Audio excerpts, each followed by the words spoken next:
Mr. Nowrester, I assume that when you say you'd like a future with more Americans, that includes Jocelyn Ungary. Do you know Jocelyn Ungary? Have you talked to her mother, Alexis? I know of her. She was murdered by an illegal immigrant in Houston. People who were released into this country with a notice to appear in court did not appear and then violently killed a young woman and is now dead. And her mother lost her. And she's one of dozens, hundreds, thousands of examples of Americans who are dead because of policies that were advocated for by the Biden administration and people parading around as libertarians. Ms. Vaughn. Parading around as libertarians? What does that mean? It means exactly what it means, Mr. Nowrester. It's my time, not yours. That's a personal affront. It is my time, not yours.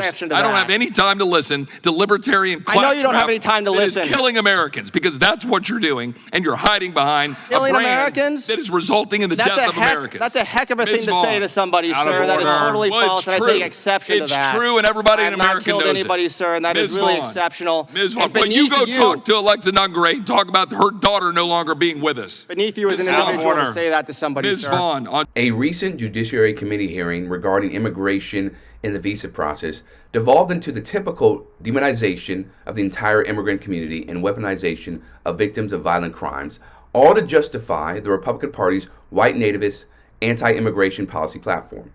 Thankfully, we have someone like Jamie Raskin to stand up to the bigotry being spewed by the right wing. President Trump and Stephen Miller's ambition to deport 12 million people from the country has been a terrible failure on its own terms, but even in its failure, it has turned our society upside down. It has terrorized both citizens and non-citizens, destabilized and divided our communities, wrecked small businesses who've lost their workers, and trashed our Constitution for everybody. It's gotten so bad that Donald Trump even seems to have recognized that his policies don't fit reality. 2 weeks ago, he gave the game away by acknowledging that hundreds of thousands of undocumented aliens working on the farms and in the fields are, quote, good longtime workers, and that he'd been lobbied both by his agriculture secretary and by large agricultural interests to stop the ICE raids on farms as they are spreading panic and keeping a majority of the workforce from showing up at work. So he decided he would stop enforcing the mass dragnet ICE raids there and invoke the same logic for the restaurant sector, also heavily dependent on undocumented people. Of course, it would apply equally then to the construction sector, landscaping and gardening, nursing, you name it. The vast majority of immigrants, even those here illegally, are not rapists and criminals, but hardworking people, essential to our economy, just looking to make a better life for themselves. There's been a lot of discussion recently about a famous case of a visa overstay, that of Elon Musk, who had a student visa, was granted entry to the country, and then didn't go to school and said he never really wanted to go to school, but stayed and was able to get to work. And I wonder, in your response to the gentleman from Arizona, you said, or someone said that there's something like 500,000 people in this context. What are we doing about these visa overstays? And going back to your original comment, would we be better off if people like Elon Musk were kicked out of the country at that point, people who overstay a student visa or a work visa? Would we be better off making sure that everybody was kicked out of the country the day after their visa expired? We absolutely would not be better off. We'd be substantially worse off if that were the case, especially in that example of Mr. Musk. The reason why he did what he did with the student visas and the tricky H-1B situation, everything, was because there was no other way for him to come to this country lawfully. And it is absurd that in this country, which has been built by immigrants, all of us are descendants of immigrants here in this country today. We have a proud history of being open, that there is no other way for him to come here lawfully, to open businesses, to try his mettle, to create new firms that are multi-billion-dollar, $1 trillion of value that he has created in the world, and other people like him. The government should focus on the security threats. They should focus on criminals. They could go after these folks like ICE went after these Iranians in the last couple days, many of whom had criminal convictions. They should not be wasting their time on people with expired fishing licenses who are student visas. It's not a high high priority because they need to go after criminals and national security threats and people like that. Every dollar they spend and every minute they waste going after non-criminals and people who aren't national security threats is a waste. This is the point that so many of our fellow Americans are missing. If we had a properly functioning, non-discriminatory immigration system in the first place, undocumented immigration would become completely obsolete. There's not as much of an incentive as there should be for our politicians to reform our entire immigration system and increase legal immigration, because certain industries and corporations benefit massively from relying on undocumented immigrant labor. This includes both physical labor and white-collar labor from educational visa overstayers. I think you're intimating views that are congruent with my own, which are we should make it much, much more difficult for people to get into America illegally and much easier for people to get into the country legally and lawfully.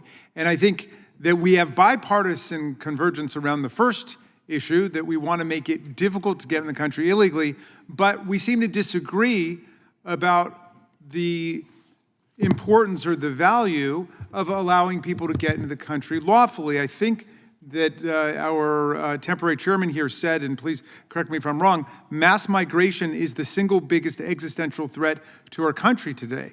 What do you think about that, as, you know, setting aside climate change, terrorism, social and racial division? Is mass migration the biggest threat to our country? If we had massive lawful migration, would that be a bad thing for America? The use of existential threat to describe undocumented immigrants is blatant white supremacy, y'all.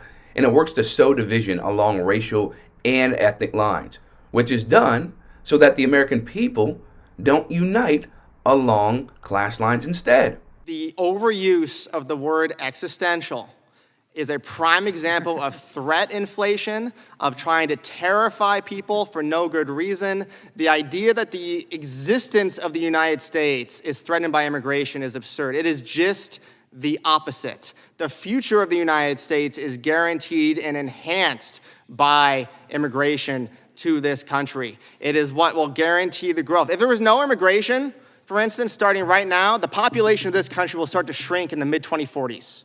There will be fewer Americans. There will be a smaller America unless we expand or at least continue the legal immigration that we have now. Okay, so why do you think immigration has become such a vexed political problem? I know historically we've gone through periods of anti-immigration fervor and xenophobia, but if we've got the grounds for bipartisan compromises we've seen repeatedly, why do some people keep on wanting to use this as a political club?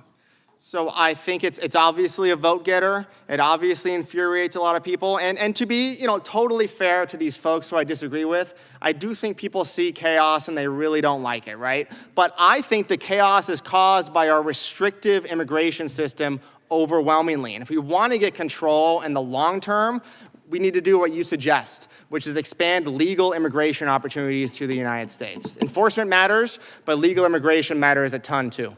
And when you think about all of this, the social and economic forces in our country have really played a huge part in our country's anti-immigrant sentiments and cognitive dissonance it takes to believe the right wing's position on immigration.